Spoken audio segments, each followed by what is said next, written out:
So be careful. All right, let's see here.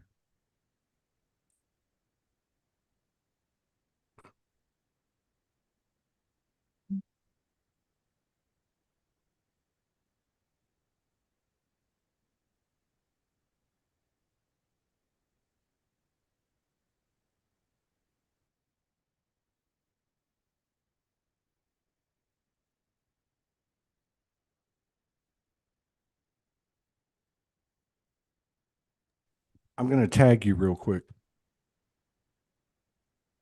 What's that mean? So it'll show up on your page. unless you Oh, don't okay. want Cool. unless you don't want people to Awesome. see it. Beautiful.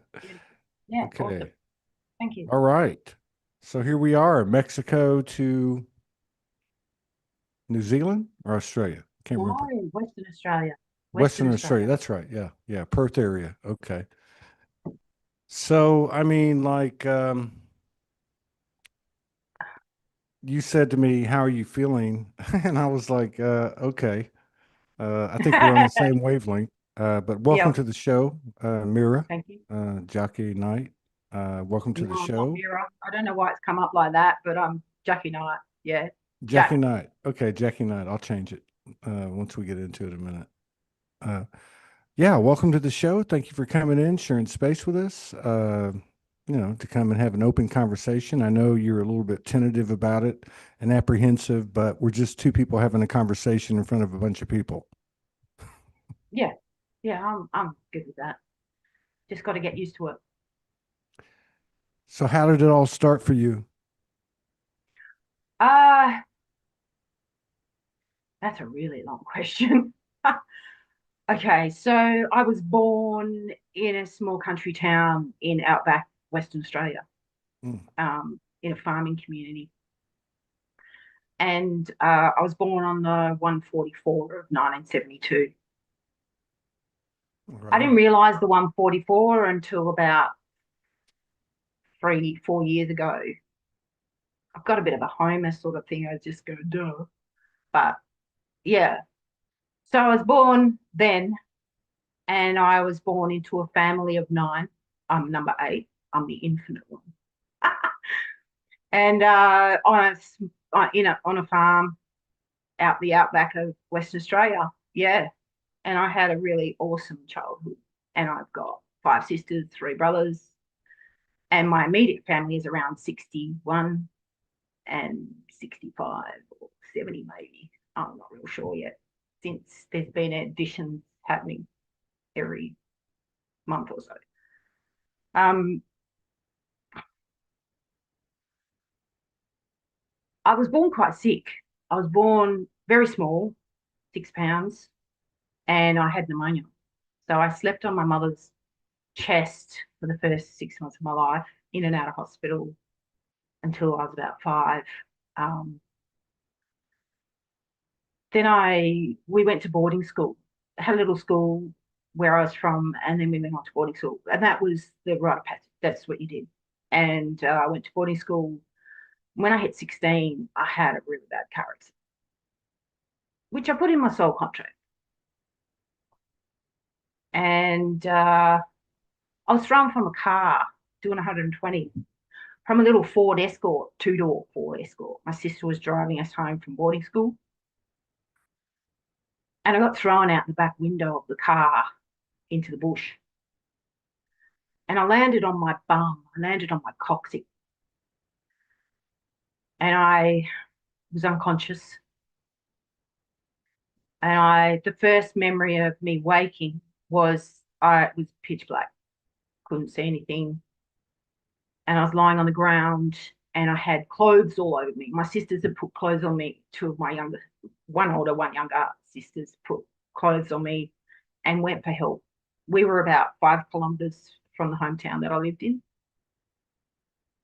So they started walking, and I woke up and I just felt myself, and I felt down between my legs, and it was all wet. And I was like, oh my God, I've impaled something. And I thought blood, and then I just went out to it again. I woke up again, and I was on a sheet, and they were putting me into the ambulance. Because we lived so remote, the closest hospital was 80 k's away. And got there and they cut all my clothes off. I saw them do that, but then I went out to it again. And then I was in the ambulance again and I woke up in the ambulance and yeah, it was just in and out really. My friend who'd come for the weekend to stay with us, she was beside me and she was very hurt as well. And I went out to it again and woke up in a hospital about 200 k's from where I lived. And I woke up and I was lying there with my legs sort of up and you know those hospital gowns that are really horrible. I had one of them on and the curtains were open and there were four doctors standing there. And of course my legs were up and everything's yeehaw. And I'm just like, oh my God, what's going on? Oh my God. I didn't have any effort or any ability to speak. I was just so exhausted. I couldn't shout, you know, like have some dignity, you know, cover me or whatever. I just went out to it again. Next minute, I was in the aeroplane flying doctors to Perth. I woke up in the aeroplane and we were flying into Jandakot. And then I woke up again. We were going over the Narrows Bridge into Perth, into Royal Perth Hospital. And then I woke up again and I saw dots on the roof.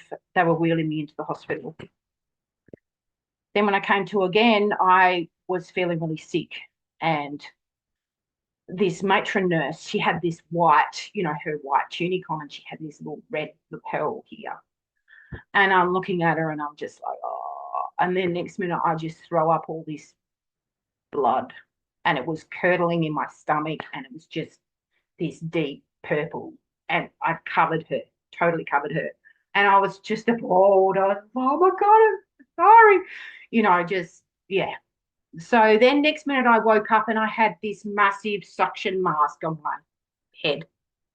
And it was like an elephant trunk and it was forcing air into my body. And I was sitting in like a dentist chair. And yeah, I wanted to go to the toilet. And I said, I really need to go to the toilet. And they were like, yeah, okay, we'll get you a pen. And you'd think that they would think to bring a slipper pen, you know, just a slight thing that slides under you. But this was a fucking, you know, you got big. And they put me on their dead weight. And I fucking screamed. And that was the first pain I felt. That was the first pain. And my mum said, because I went unconscious again, my mum said I started pulling out everything and I was not staying there. I was getting out and I was off. I was going. I'm an Aries. I'm fire. In my Western astrology, I'm sun and moon in Aries and rising sign Gemini. In my sidereal astrology, I'm the 29th annuretic degree of Pisces, sun, moon in Aries, and ascending sign in Taurus. So the energies that have been happening over the last 29th annuretic degrees. Well, I was just going to say that you realize it's the 29th over here, Oh yeah.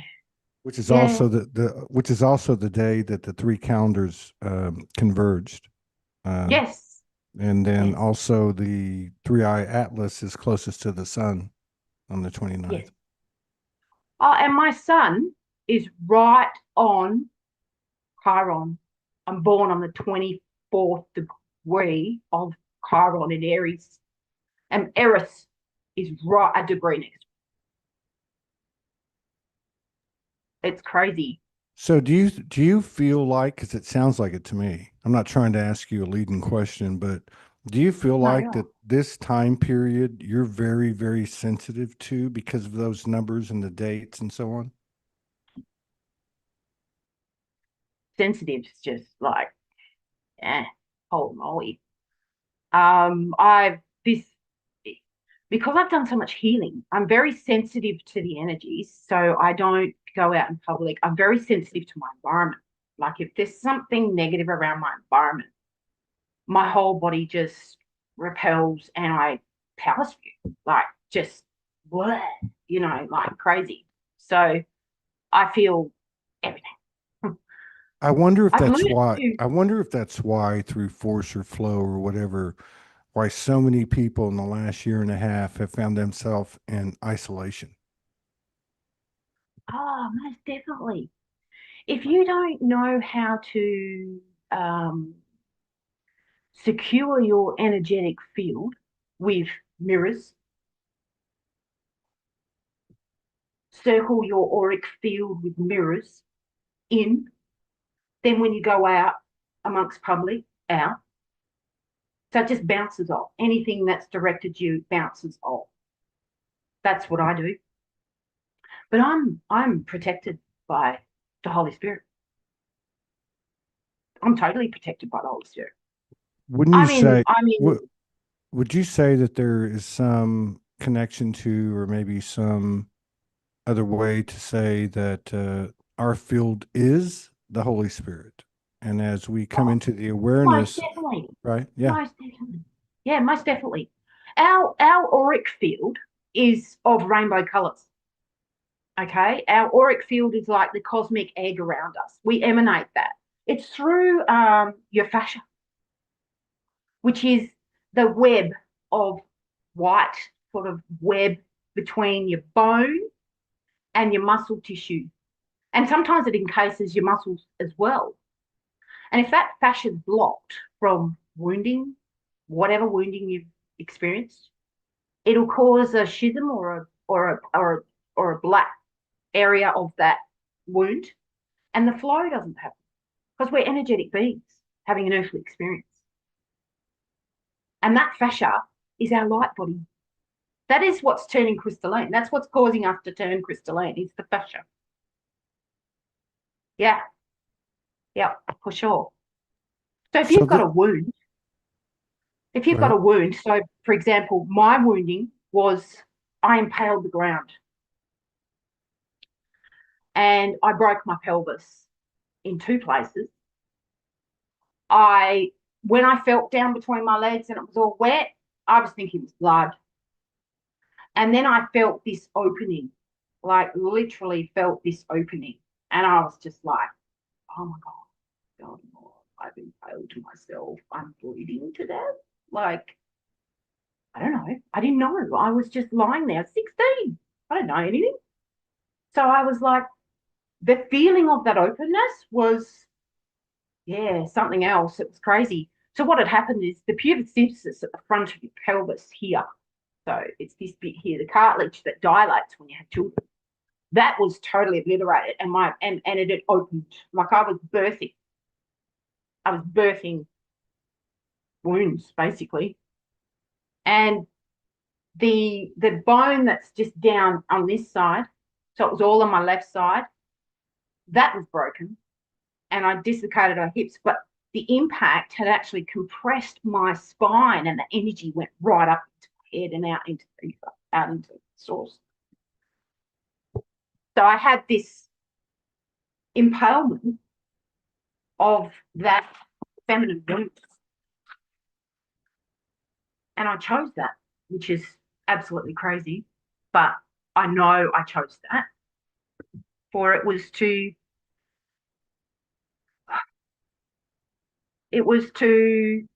heal the mother wound of the mother Gaia, of the Sophia, and it was the core wound that I had to heal. So therefore I had to heal my own womb, my own yoni, all of that process. I had to heal that. So they told me I wouldn't walk. They told me I wouldn't carry children. They told me I would suffer most of my life and probably be in a wheelchair by the time I was 50, and I'd have to have a hip replacement. And I was like, I just went, fuck you. I'm doing it my way. I'm doing it my way. Now, this was at 16 years old. Had you been Yeah. having psychic experiences or paranormal experiences up to that point? No, but I'm very creative. Like what's behind me is my artistic work that I do. And I was creating, like, I created this mask from my own face. And it was black and white striped here. And my eyes, my nose, and my mouth was gold. So this was Egyptian. This was this stuff started coming in around the same time. When And you the were accident 6, when happened you were 16, you were 16, yeah. 16 and a bit. Happened on the 4th of November, 1988. And I ended up spending, they told me it'd take 6 months. They wanted to put rods through my legs. They wanted to be put in traction and put rods through my legs. And my mum just went, there's got to be another way. There's no way. So I was put in traction where they had a sling. I had to lay flat. I had to lay flat for the whole time that I had to heal. I couldn't roll over. I couldn't sleep on my tummy, like, because I do. I sleep on my tummy. And there were these rods, the wooden rods with like a hessian around my whole body from my mid thighs up to here. And I laid there with this traction and these pulleys with weights, and it was to pull my pelvis back into formation. And they said 6 months. I got out of there. I was like, I'm not staying. This is crazy. I'm my will was just Your soul. can't keep me down. You said, oh, you said you were birthing something. I think you were birthing your soul. I mean, that's crazy. Did you start to have more experiences that were bringing in the kind of information that you're talking about, like the fascia, the DNA, the Oh, most definitely. structure that you, yeah. So I died. They gave me 4 hours to live. My lungs collapsed. I had about 22% oxygen in my body. I had black eyes from this big, massive suction forcing oxygen into my body. And my sister-in-law came to visit me, and everything was dying. I had all my extremities were like purple and like, gnarly. She fainted. I don't even remember her being there.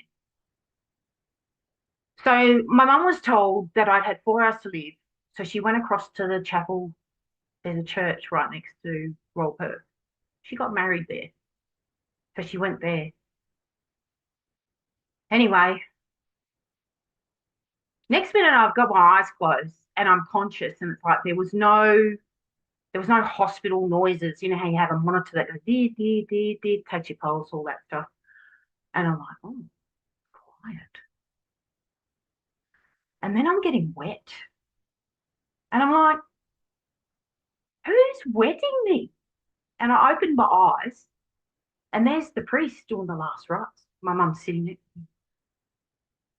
I grabbed her hand. I said, I'm not going anywhere, Mum, I'm here. But during that time, Spirit spoke, because I'm clairaudient, and Spirit said, you can't be here. And I'm like, but down there is just, wow, this is too hard. I can't do it. I've been depressed. I came into my periods. They were just horrible.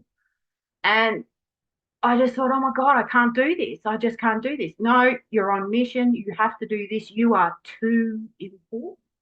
And I'm like, oh, okay. So when I woke up from that, I thought I was really angry. I was furious with spirit, heaven, God, because they wouldn't take me. And then I had to stay here, and I was like, oh my God, how do I do this? But that whole experience changed my whole outlook on life. I live every day in the present because I know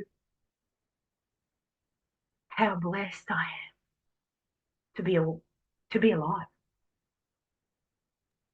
Yeah, that's the whole point of it all, isn't it? To Oh find yeah, out that, yeah, if we're even having this conversation, we're missing the whole point. We wouldn't be having this conversation if we weren't alive.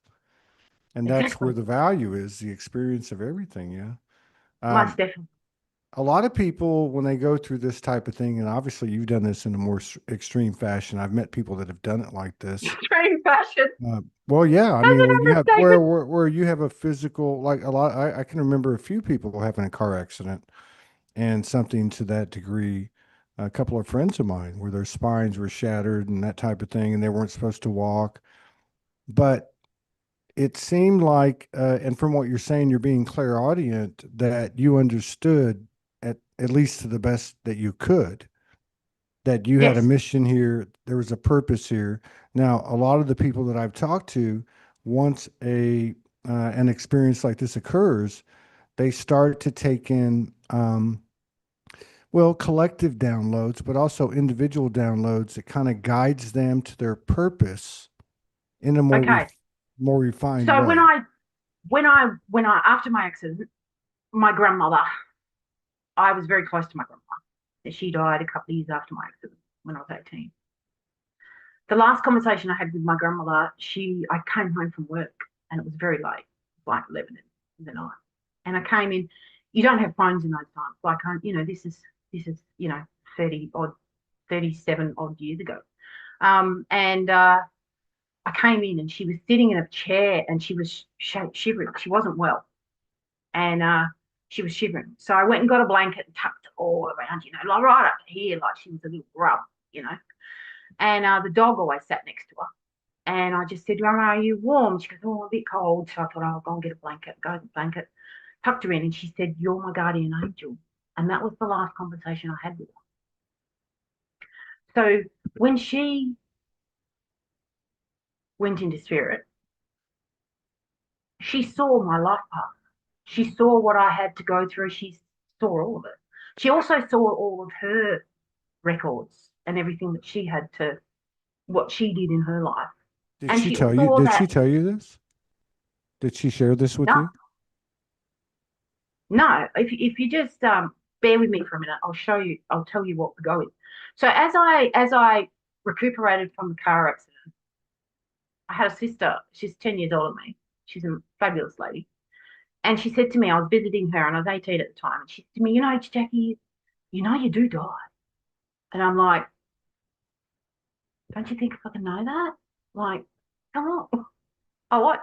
It's a perception. Like, you where you're at in your life path as to what you perceive.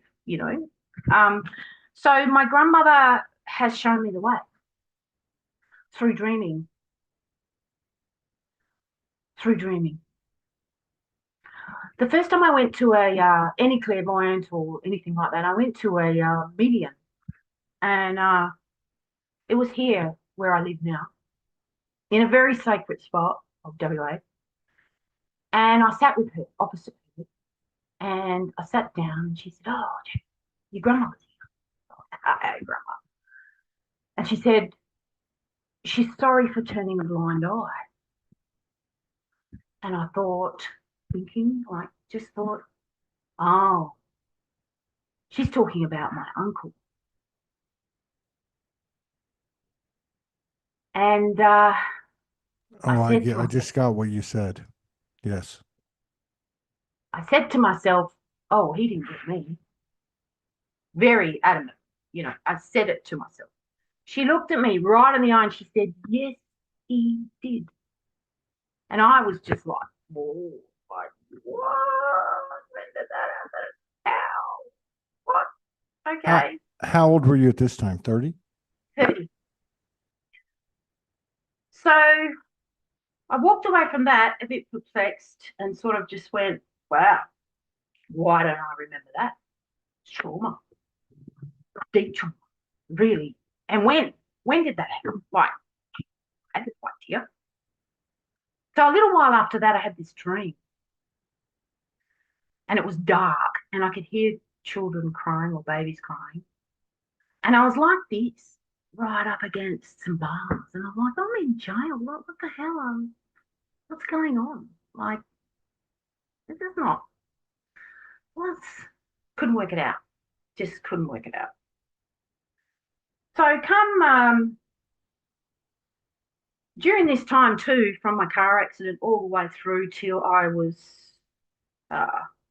48, 50, 51, chronic pain. I wasn't sexually active at 16, never experienced that. So I don't know any different to what I experience now, or, you know, through my sexual experiences from there. So I decided I got married in 2008 to an amazing man who has supported me unconditionally. Unconditionally. He's, yeah.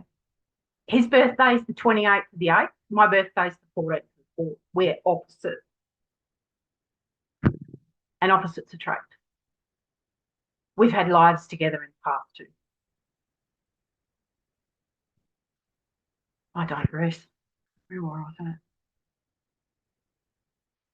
So the chronic pain was, like I always knew that tablets and, that was all just pretty bad to take on a consistent basis. So when I hit about 37, I realized that marijuana actually took away a lot of the pain. But I'd have a sequence of things that I would do before I went to that go-to. And then if that didn't work, then I went to, Nurofen, whatever. So I tried to steer clear from that and and it wasn't every day. It was just when things were really heavy. Because this pain had been there since I was 16, which I didn't realize until I started healing, that this lower floor, pelvic floor, was constant pain. I woke up with it. I slept with it. I lived with it. Constant. And if I overdid it, I copped. So, yeah. So I didn't have a libido. I didn't really have a libido. Loved my husband, loved him, and wanted to be free with him, wanted to feel free with him, and found that I just had this hang up, and it felt old, like it felt just old. And I just thought, oh, I need to do something. I want to be free and express myself with my husband, and there's something blocking me. So I get hold of this shaman down in Denmark, southwest of Australia, Western Australia. He owns a shop called the Sacred Tree, and I go to see him for the first time. And we speak about my whole experience, whatever. And I say to him, I want to do a past life regression, because I said, this feels old. It's, like, I don't know where it's from, but it's old. So he goes into a shamanic meditation, writes out this 8-page sequence of events. And my grandmother helps him, and my wolf spirit helps him as well. And she shows him a lifetime, past life, well, actually parallel life, because everything's now, isn't it? And she shows him a little girl. She's 5. She has this beautiful little yellow dress on, and she's skipping because she's going to the markets with her mum and dad. And this was in India. Her name was Mayana.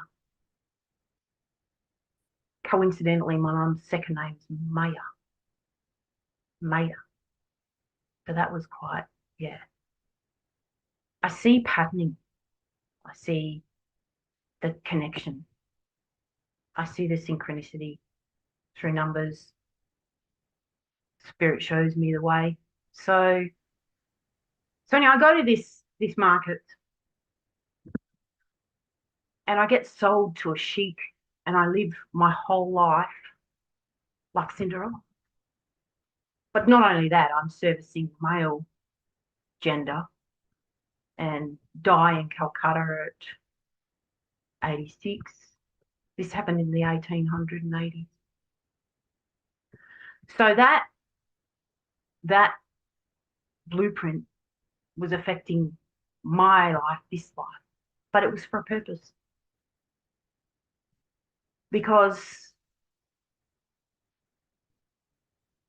I then realized that my grandmother was showing me the way and I needed to heal. So at this point, I didn't realize you could heal yourself. I had no idea of any of that. My grandmother has been there ever since, and she always will be. And so she's my guardian angel. And so I get to speak with him about my uncle. And I ask him, he wanted to know, who he was, where he was. Well, he's passed away. He's been long gone. My parents have been gone for 15 years. And so there was no one really to tell. There was no one really to lean on. I had to rely on myself. And he said to me, Tony said to me, he said, you can do this ceremony where you have the serpent, which is the Kundalini. And he said, you can bring it down through your body. And he said, if it peeks out of your yoni just slowly and it's smooth and everything's fine. Like you weren't violated. I was like, oh, okay, let's do that. So he does this ceremony and it stops. And he goes, yep, you were violated. And I just went, when? When did this happen? Why don't I remember? So since then, we have COVID, we have the whole lockdown of everything. But a couple of months before that, in November of 2019, which Chiron had been in my chart in my 10th house, started happening, I get this pain in my back, in my shoulder blades that is just relentless. Like, what is this? And I'm teaching as an EA, and it just wouldn't stop. So we're up in Kalbarri, been up there for a holiday with my sister, and I just couldn't do anything. I couldn't walk along the beach. It was just really restricting. So I went to a lady there and she did a massage. Didn't help at all. And it was really chronic. It was horrible. So I went to a doctor when I got back in February. And he prescribes me this hideous stuff. I take one and I end up pouncing. Yeah, I can't do that. It's just like, yeah, I'm not taking it. That's hideous. And it sent me like dopey, like numb. And it was like I wasn't here and I was spacey and yeah. Like a tranquilizer. Definitely. And I thought, well, how am I going to cope with my life being on that shit? Like, that's not going to work. So I went through my whole experience of having this wound. I've been to chiropractors. I've been to all sorts. And the only thing that really did work was bone therapy. So I did a bit of Bowen. My dad, when I was about 20, said, go see Jeff Campbell. And I went, okay, Jeff Cashmore. And he lived locally. And so I went and saw him and was the first time I got relief. He actually pushed all my left side and all my whole body, all my muscles and everything from the carrots were all not where they were supposed to be. So he was literally started pushing my muscles back to where they were supposed to be. And it was relief. It was amazing. So I on and off went and saw him. And then I've been to chiropractors where when I got out of hospital, they didn't scan me. They didn't take any photos, didn't do an x-ray. And then when I went back to go for my first appointment after leaving the hospital, 6 months, it was in the June of 89. And prior to that, I had to wear this, corset all the time. And I had one for showering as well. And I went to see him because I realized through my own, you know, feeling myself as people do, I realized there was something wrong down there. And I was just like, oh my God, what is going on? So I go see this doctor, and I get there and I show him what's going on, and he's like, "Oh my God, why didn't you tell me?" And I was just like, "Well, I'm not the freaking doctor. Like, what? You're kidding me, aren't you? Are you blaming me for you not doing your job? Like, really? Okay, yeah, all right." So what had actually happened was the cartilage obliterated in the car accident, the pubis symphysis at that front there, sort of, that bit there. And when it came back together, it came back off a little bit skewy. So when it came back together, if you look down, so it came back together sort of like that, a little bit lower on one side. Pretty good for something that was just like a traction and there was no impaling my body with rods and stuff. But on the pubis symphysis grew a bony spur that stuck out like that. And the spur sat between my urethra and my clitoris. And when I was 18,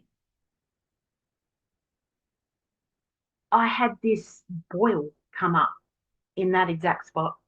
And I was like, what the hell is this? Like, come on. Okay.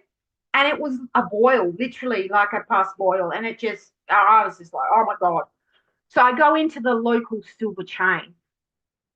And my mum was, and she says, oh, take these tablets, be active so you can burst it. I'm like, okay. So I get in the car and I'm driving.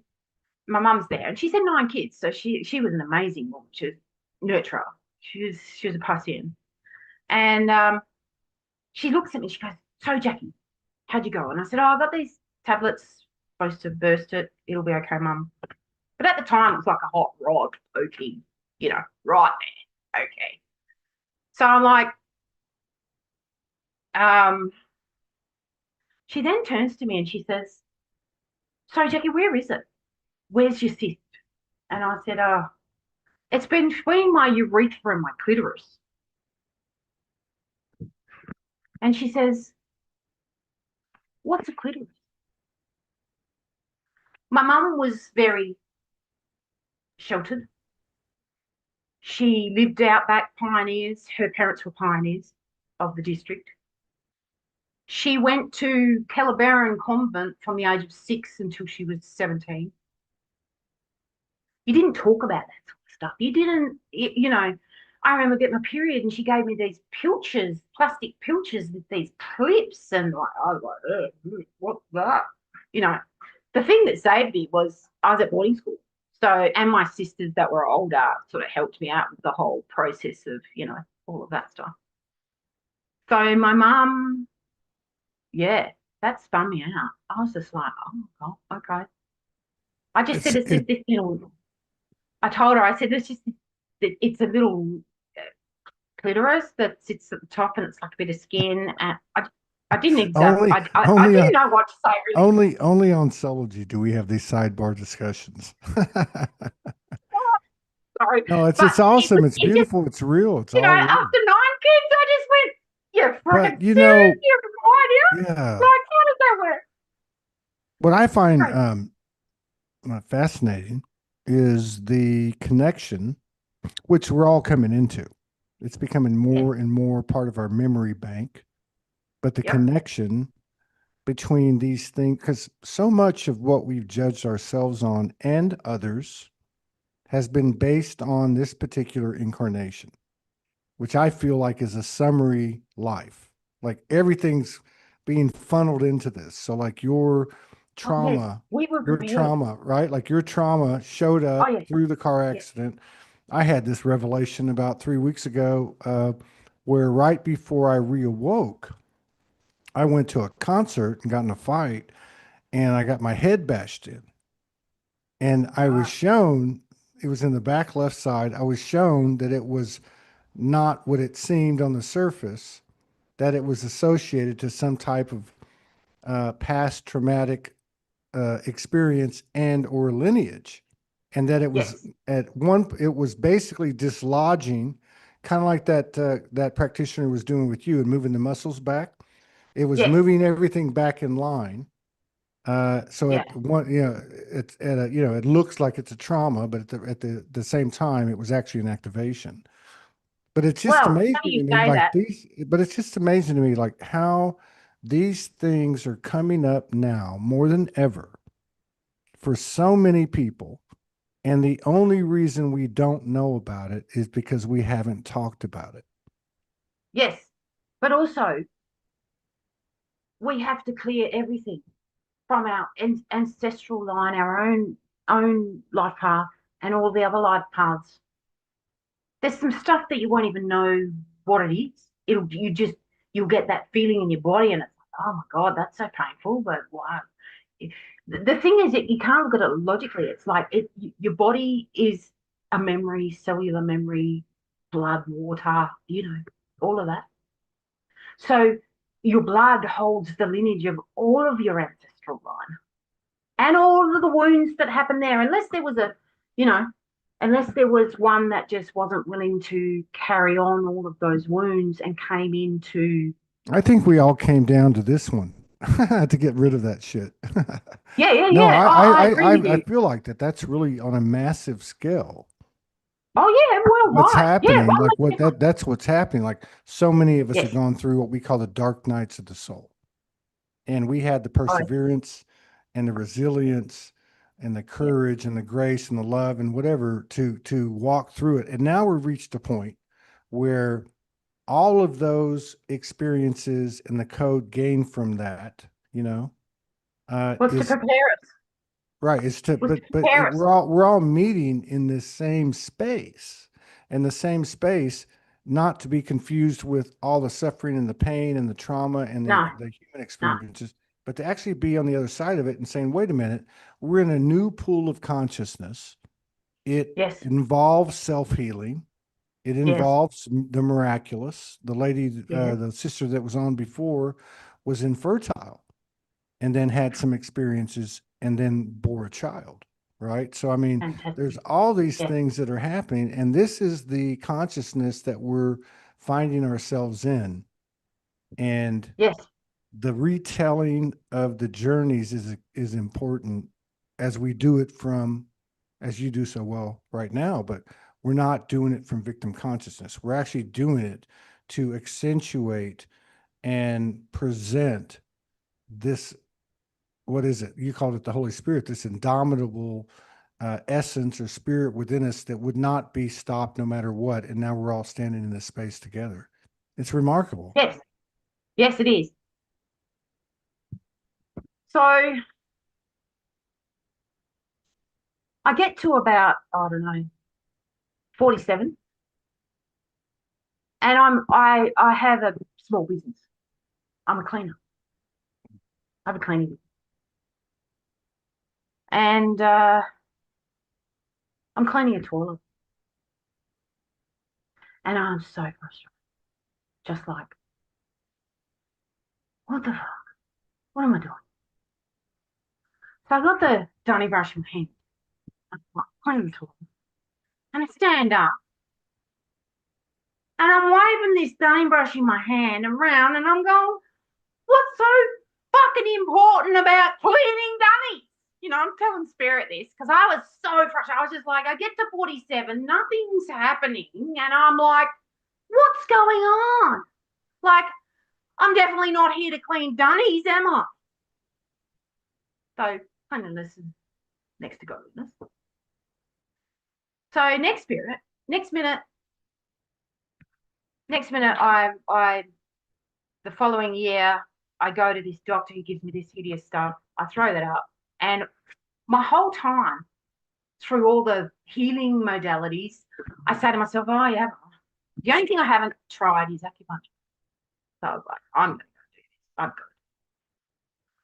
So there was a lady here in town that did it, and I went to her. And the first time it was like I was starving. Like I just, my whole body just went, oh. So I was unlocking all the stuck shadows, whatever damage in my fascia. And that, and the meridian points, you know, that then opened up. And it was the first time in 5 months that I didn't have any pain in my back. So I went back to her. I kept going back to her. That's wild. I need to ask you something. Um, can we meet on the second or the third at the same time to finish this Definitely. up? Because I can tell we're going to need to go another couple of hours, and I have a appointment that I'd forgotten about, uh, and I could put it back a little bit, but I really feel like that we should. No, no, So no. this would I'm be happy to read it. okay. So this would be on your Sunday or Monday at the same time. Which do you prefer? What date is Sunday? Sunday's the second so it would be at the same time, or Saturday. I'm sorry. Sunday, Monday, or Tuesday. The same time is open for all 3 days. What do you think? Tuesday, the 4th of November. Okay, so Yes, Tuesday will work. Hang on, because your at Tuesday's 10 my o'clock, Monday. Yes, it'll be the same. Hang on, let Western me. Australian time. Well, it's the same time as we have now. Yep, on Okay, Tuesday, the 4th. so I got you. Okay, I got you. So that'll be Uh, 37 years. That's my anniversary of my car accident that day. you can't make. Are you serious? You can't make this shift up. See, that's That'll spirit. be 37 years. See, So that's that's what a you're. one. That's when you were talking about the synchronicities. One thing I've noticed in the last, uh, I'd say probably year, has been physical synchronicities. These things that are more than just numbers, but like, Oh, hey, yeah. can we reset this? And it's going to be on the anniversary of that, and so many other things like that. But I'm very intrigued by this whole thing. So I look forward to talking to you on the fourth, the third in the Northern Hemisphere, right? Yes. And at the same time, and thank you so much for stepping into your power and your courage and sharing this the part sharing this story with us. And I'm looking forward to hearing the rest of it. Thank you Yeah, so it's probably much. another 3 hours or so. Could be very well. Might have to do two more shows, but yeah, I want to hear it. I think there's a lot to be said for what comes through in the retelling of your story. So thank you so much, Jackie. I will see Thank you. you, Todd. I will see you then. Thank Okay. you.